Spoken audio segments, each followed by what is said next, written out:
FTP Tamil வணக்கம். கூலி power house. நம்ம தலைவர் ரஜினிகாந்த் அவர்களோட பொன்விழா ஆண்டு 50ஆம் ஆண்டு நிறைவு செய்கிற மாதிரி கூலி படம் இன்னைக்கு ரிலீஸ் ஆயிருக்கு. கூலி படம் பார்த்தீங்கன்னா தலைவரோட தலைவர் சூப்பர் ஸ்டாரோட லாஸ்ட் அந்த படங்கள்லயே ஒரு மிகப்பெரிய ஒரு எதிர்பார்ப்பான ஒரு படம்னா அது கூலின்னு தான் சொல்லணும். கிட்டத்தட்ட வந்து ஒரு 2016 கபாலிக்கு ரிலீஸ் ஆனதுக்கு அப்புறம் ஒரு மிகப்பெரிய எதிர்பார்ப்புனா அதுக்கு வந்து ரஜினி சாரோட படத்துல கூலிக்கு தான் வந்து கிட்டத்தட்ட ஒரு அதிகம் அந்த லெவலுக்கு இருக்கு அப்படின்னு சொல்லலாம். அதுக்கு முக்கியமான காரணம் என்னன்னா லோகேஷ் கனகராஜ். ஸோ லோகேஷ் கனகராஜ் வந்து ஒரு ஹிட் டைரக்டர், ஒரு ஹிட் ஃபிலிம் டைரக்டர். அவர் எடுத்த 5 படங்களுமே பார்த்தீங்கன்னா ஒரு வெற்றி படங்கள், ஒரு மிகப்பெரிய வந்து ஒரு ஒரு இடத்துல இருக்காரு ஒரு டைரக்ஷன்ல. அவரும் வந்து ரஜினி சாரும் வந்து முதல்ல இணைகிறதுனால ஸோ இந்த படத்துக்கு வந்து ஆட்டோமேட்டிக்காக வந்து எதிர்பார்ப்பு பயங்கரமா இருக்கு. அதுலேயும் குறிப்பா வந்து ரஜினி சாரோட அந்த கெட்டப்பா இருக்கட்டும், அதுக்கு முன்னாடி ட்ரெய்லர் ரிலீஸ் ஆனது. ஸோ ட்ரெய்லர்ல கொஞ்சம் அண்டர்பிளே பண்ணியே காமிச்சாங்க. ஸோ அதெல்லாம் பார்க்கும்போது சரி உங்களுக்கு வந்து இந்த படம் போகிறதுக்கு முன்னாடியே ரொம்ப எதிர்பார்க்கலாமா இல்லை கொஞ்சம் எதிர்பார்ப்பு கொஞ்சம் குறைச்சே வச்சுக்கலாமா அப்படிங்கிற மாதிரி தான் நம்ம என்ட்ரான தேட்டரில். ஆனாலுமே வந்து இந்த 2 காம்பினேஷனுக்காகவே வந்து எதிர்பார்ப்பு அதிகமாக தான் இருந்துச்சு. ஸோ எதிர்பார்ப்பை இந்த கூலி படம் எவ்வளவு தூரம் வந்து பூர்த்தி அடைந்தது அப்படின்னு சொல்லணும்னா அந்த லெவலுக்கு இருந்துச்சா, இல்லை அதில் பாதி தான் இருந்துச்சா, இல்லை அதுக்கு கொஞ்சம் குறைவாகவே இருந்துச்சா, இல்லை சுத்தமாக எதிர்பார்த்தாலும் படம் இல்லைடா சே ரொம்ப வேஸ்டா அப்படிங்கிற மாதிரி இருந்துச்சா, இது எப்படி இருந்ததுன்னா உண்மையிலே இது வந்து கொஞ்சம் எதிர்பார்ப்பு அளவு இல்லை, ஆனால் அதோட கொஞ்சம் குறைவாக தான் இருந்தது. ஆனாலும் இது ஒரு நமக்கு ஒரு என்னெல்லாம் வந்து இவங்க 2 பேர் காம்பினேஷன்ல நம்ம எல்லாம் எதிர்பார்த்தோமோ அதுக்கான எல்லா இதுவும் இருந்துச்சு படத்துல. இருந்தாலும் இந்த படம் எப்படி இருக்கு அப்படிங்கிறத சொல்றதுதான் இந்த வீடியோ. ஸோ கூலி படத்தோட கதை அப்படின்னு நம்ம பார்த்தோம்னா ஹார்பர் தான் கதை களமே. அது வந்து நமக்கு வந்து ஆல்ரெடி ஸோ கூலிங்கிற டைட்டில் வச்சோம்.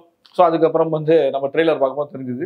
ஸோ அதனால அந்த ஹார்பர்ல யார் அந்த ஹார்பரை ரூல் பண்றா, அதுல ஹார்பருக்கு பின்னணியா அந்த ஹார்பர் பின்னணியா என்னென்ன வேலைகள்லாம் செய்யறாங்க, இது யாருக்கு மெயின் இல்லை அப்படிங்கிற மாதிரிலாம் கதை ஆரம்பிக்குது. ஆரம்பத்துல ஒரு கேரக்டர் வந்து ஒரு பிரீஃபா அதை டிஸ்கஸ் பண்ணுது. அதுக்கப்புறம் பாத்தீங்கன்னா அப்புறம் நம்ம தலைவர் என்ட்ரி. அதுக்கப்புறம் வந்து அந்த தலைவர் அவரோட நண்பரை இழக்கிறாரு. ஸோ அந்த தலைவருக்கும் அந்த சூப்பர் ஸ்டார் ரஜினி சாருக்கும் அந்த நண்பருக்கும் உள்ள ரிலேஷன்ஷிப் என்ன, அந்த சாவுக்கு வந்து அது இயற்கையான சாவா செயற்கையான சாவாங்கிறத தேடி போறாரு. அதுக்கப்புறம் வந்து இந்த யாருக்கு இந்த பின்னணியில இருக்கா, அதுக்கப்புறம் இந்த அவரோட மகளுக்கும் இவருக்கும் என்ன ஒரு சம்பந்தம், அப்புறம் அந்த ஹீரோக்கும் அதுக்கப்புறம் வில்லனுக்கும் என்ன சம்பந்தம், ஹீரோக்கும் குட்டி வில்லனுக்கும் என்ன சம்பந்தம், அப்புறம் ஹீரோக்கும் அந்த ஓவரால் அந்த ஹார்பருக்குமே என்ன சம்பந்தம் அப்படிங்கிறதா வந்து கொஞ்சம் கொஞ்சமா அந்த படம் ரிவீல் ஆகிட்டே போயிட்டு இருக்கு. நம்ம த்ரோட்டா லோகேஷ் கனகராஜ் அவரோட படங்கள், அவரோட இதுக்கு ப்ரீவியஸா ரிலீஸ் ஆன 5 படங்களையும் பார்த்தீங்கன்னா அவரோட அந்த இன்டர்வல் பிளாக் வந்து எப்பயுமே ஒரு வேற லெவல்ல இருக்கும். அவரோட இன்டர்வல் பிளாக் பார்த்தீங்கன்னா நமக்கு ஒரு கூஸ் பம் மொமெண்ட்ஸா இருக்கும் அவருடைய ப்ரீவியஸான 5 படங்களுமே. ஸோ இந்த கூலியில அதுக்கு முன்னாடியே சொன்னாரு, அவர் இன்டர்வியூலே சொன்னாரு, கூலியோட இன்டர்வியூ பிளாக் வந்து உண்மையிலேயே உங்களுக்கு பயங்கரமாக இருக்கும், ஒரு சர்ப்ரைஸா இருக்கும், உங்களுக்கு உண்மையிலேயே வந்து புல்லரிக்கிற மாதிரி விஷயங்கள் நிறைய இருக்கும் அப்படின்னாரு. ஆனாலும் பார்த்தீங்கன்னா வந்து அவர் இவ்வளவுலாம் பில்டப் கொடுத்ததுனால அதுக்கு முன்னாடி அவர் செய்த இன்டர்வல் பிளாக்ஸ்லாம் நம்ம பார்த்ததுனாலையும் நமக்கு வந்து எதிர்பார்ப்பு ரொம்ப அதிகமா இருக்கு. பேங்க் ஆன் இன்டர்வல் பிளாக் இருக்க போகுது அப்படின்னு சொல்லிட்டு. ஆனாலும் பார்த்தீங்கன்னா அந்த எதிர்பார்ப்பு இவரோட ப்ரீவியஸான ஒரு விக்ரம், ஒரு லியோ, அதுக்கப்புறம் வந்து மாஸ்டர், அதுக்கப்புறம் கைதி, இந்த படங்களோட இன்டர்வல் பிளாக்ல கம்பேர் பண்ணுவோம். ஏன்னா கூலி கொஞ்சம் சுமாராக ஒரு இன்டர்வல் பிளாக் தான் நமக்கே தெரிஞ்சுது. ஏன்னா அந்த படம் வந்து பார்த்தீங்கன்னா ஃபர்ஸ்ட் ஹாஃப் பார்த்தீங்கன்னா ஒரு கிட்டத்தட்ட ஒரு 1.5 மணி நேரம் ஓடுது. ஆனால் அந்த லென்த் தெரியல. அதுதான் வந்து லோகேஷோட மேஜிக். அந்த லென்த் தெரியல, நமக்கு அலுப்பு வரல, ஏன்டா இழுக்கிறாங்க அப்படிங்கிற மாதிரிலாம் இல்லை. பக்காவா ஒரு என்கேஜிங்கான ஒரு ஃபர்ஸ்ட் ஹாஃபா இருந்துச்சு. அது இன்டர்வல்ல வந்து பார்த்தீங்கன்னா ஒரு பேங்கானா தான் முடிஞ்சுது. இருந்தாலுமே வந்து பார்த்தீங்கன்னா நமக்கு வந்து அடுத்தடுத்து என்ன நடக்க போகுது அப்படிங்கிற ஒரு கியூரியாசிட்டியோட உட்காந்தா செகண்ட் ஹாஃப் ஆரம்பிக்கும் போது பார்த்தீங்கன்னா செகண்ட் ஹாஃப்ல இருந்து அந்த ப்ரீ கிளைமேக்ஸ் வரைக்கும் பார்த்தீங்கன்னா ஒரு இன்ட்ரெஸ்டிங்கான ஒரு ஃபேக்டராகவே இல்லை படத்துல. அது பாட்டுக்கும் அப்படியே வந்து அடுத்தடுத்த கதையை நோக்கி தான் போதே தவிர ஆனாலும் ஒரு வாவ் ஃபேக்டர் வந்து நமக்கு வந்து இல்லை அப்படிதான் சொல்லணும். ஆனால் கடைசி 20 மினிட்ஸ் வந்து லோகேஷ் வந்து உண்மையிலே பெருசு மேய்ஞ்சிட்டாரு அப்படிதான் சொல்லணும். கடைசி 20 மினிட்ஸ்ல அந்த கிளைமேக்ஸ் போர்ஷன், அதுக்கப்புறம் வந்து கிட்டத்தட்ட அந்த கிளைமேக்ஸ் நெருங்க அந்த லாஸ்ட் சீன்ஸ் எல்லாம் வந்து பார்த்தீங்கன்னா நமக்கு ஓகே நம்ம அப்படின்னு அப்படி சொந்த உட்காந்து நம்ம அப்படி தெம்ப எந்திரிச்சு உட்கார மாதிரி லோகேஷ் பண்ணி அதுக்கப்புறம் கொஞ்சம் புத்துணர்ச்சியோட, ரொம்ப புத்துணர்ச்சி இல்லாமல் கொஞ்சம் புத்துணர்ச்சியோட நம்மளை தேட்டரை விட்டு வெளியே அனுப்பியிருக்காங்க அப்படிதான் சொல்லணும். இருந்தாலும் ஓவராலாக பார்த்தீங்கன்னா அந்த படத்துல நம்ம ரஜினி சார் அவரை வந்து குறைய சொல்ல முடியாது. 75 வயசுலேயும் மனுஷ சும்மா பட்டையை கிளப்பியிருக்காரு.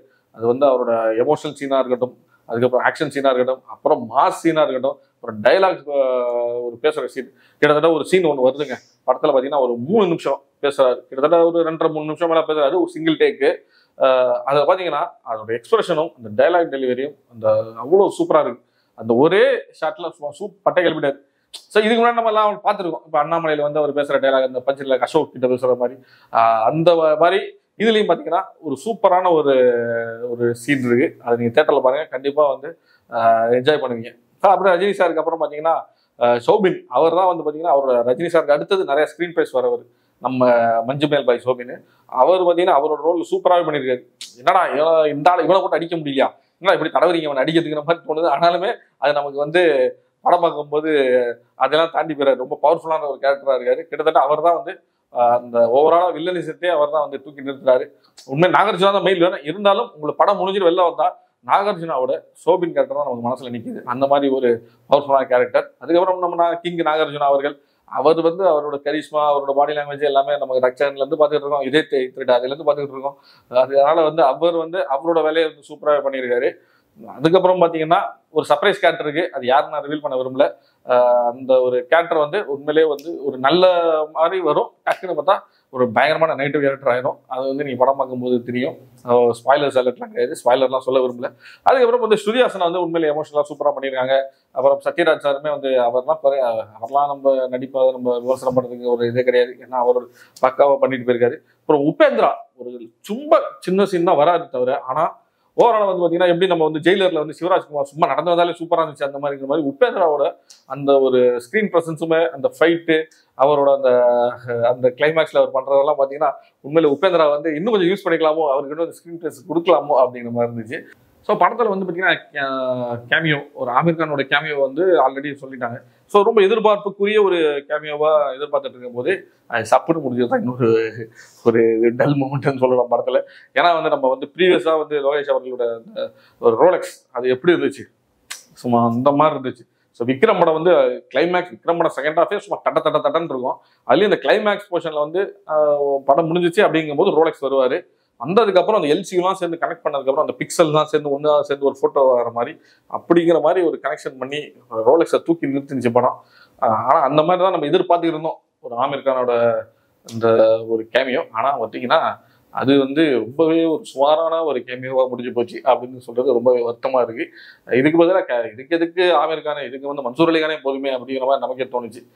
அதுக்கப்புறம் பார்த்தீங்கன்னா படத்தோட இன்னொரு ஹீரோ வந்து வேற யாரும் இல்லை, நம்ம ராக் ஸ்டார் அனிருத் தான். பாடல்கள் வந்து பெருசா மனசுல நிக்கல அப்படின்னு தான் சொல்லணும். முக்கியமா வந்து மோனிகாவோட பிளேஸ்மெண்ட், சாங் பிளேஸ்மெண்ட் கொஞ்சம் சுமாராகவே இருந்துச்சு. அப்புறம் வந்து ரஜினி சாரோட என்ட்ரி சாங் சூப்பரா இருந்துச்சு. அது தவிர பாத்தீங்கன்னா பாடல்கள் எதுவுமே மனசுல நிக்கல. ஆனா பிஜிஎம்ல மனுஷன் பட்டையை கிளப்பிட்டாரு.